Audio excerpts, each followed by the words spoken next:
Sir அப்புறம் இன்னொன்னு sir, இந்த கை இருக்குல்ல சார், கைய இப்படி ஒட்டி வச்சுட்டு, வச்சா ஒரே மாதிரி இங்க இருக்குது. வந்து எத்தனை ரேகை இருக்கு அப்படிங்கிறத அத்தனை வச்சு உனக்கு பொண்டாட்டி, இத்தனை அத்தனை குழந்தை புள்ள. பிறக்கும்னு சொல்லுவாங்க. அதெல்லாம் இல்ல. அதெல்லாம் சும்மா. ஓகேங்களா? அதெல்லாம் சும்மா. ஓகேங்களா? அதெல்லாம் நம்ம அது வந்து என்னன்னா சும்மா சின்ன பிள்ளைய ஸ்கூல்ல விளையாடுற மாதிரி விளையாட்டுன்னு வச்சுக்கோங்களேன். அப்படிலாம் இல்ல. ஆனா ஜோசிக்காரங்களும் அதை நம்பி எண்ணிக்கிட்டே இருப்பாங்க. சரிங்களா? நான் சொல்றது சிலருக்கு வந்து கோடே இருக்காது, குழந்தை இருக்கும்.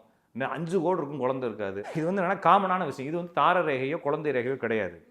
அப்ப இந்த ரேகை வந்து இந்த ரேகை வந்து இந்த 3 ரேகை ஆழமாகவும் அழகாகவும் சூப்பராகவும் கட்டாகாமல் கடைசி வரைக்கும் இருக்கும். இதுல வந்து இடையில தீவுக்குறி, இடையில கட்டு, ஒரு ரேகை போயிட்டு இன்னொரு ரேகை பிட்டு ரேகை ஓடி இந்த இது வந்து வெட்டி இதுக்குள்ள போய் படி கட்டாயி வேற ரேகை ஓடுறது. இந்த ரேகை வந்து இப்படி போறதுக்கு போல இப்படி கிராஸ்ல ஓடி போய் அங்கிருந்து இன்னொரு ரேகை வந்து இப்படி கிராஸ்ல வருது. எல்லாமே டேமேஜ் தான். அப்ப இந்த லைன் தான் மெயினா பாத்துக்கோங்க. இந்த லைன் அடி வாங்கினா குடும்ப வாழ்க்கை டேமேஜ் ஆகும், இல்லாட்டினா வந்து டிலே மேரேஜ் ஆகும். ஓகேங்களா? இப்போ இந்த ரேகைகளை பார்த்தாச்சு. இந்த ரேகைகளில் எங்கேயாச்சும் ஒரு இடத்துல வேற டிஃப்ரெண்டா இன்ட்டு, நிறைய பேர் என்ன சொல்றாங்கன்னா இன்ட்டு குறின்னு சொல்றத வந்து இப்போ இந்த இடத்துல உடுக்கை ரேகை இருக்கு, இன்ட்டு குறி இருக்குன்னா சக்சஸ், வெற்றி, அதிர்ஷ்டம் சொல்றாங்க. எப்படி ஜோசிக்காரங்க கோடீஸ்வர யோக ஜாதகம், ஜாக்பாட் அடிக்கும் ஜாதகம்லாம் போடுறாங்களோ அது மாதிரி கை ரேகையில இது உருட்டு. சரிங்களா? இந்த இன்ட்டு இருக்குது, வட்டம் இருக்குது, உடுக்க இருக்குது, மீன் இருக்குது, பல் சக்கரம் இருக்குது, இது மாதிரி நிறைய குறியீடுகளை வச்சு சொல்றதெல்லாம் அதிர்ஷ்டம் சொல்லுவாங்க. ஆனால் அது எல்லாமே பிரச்சனை தான்.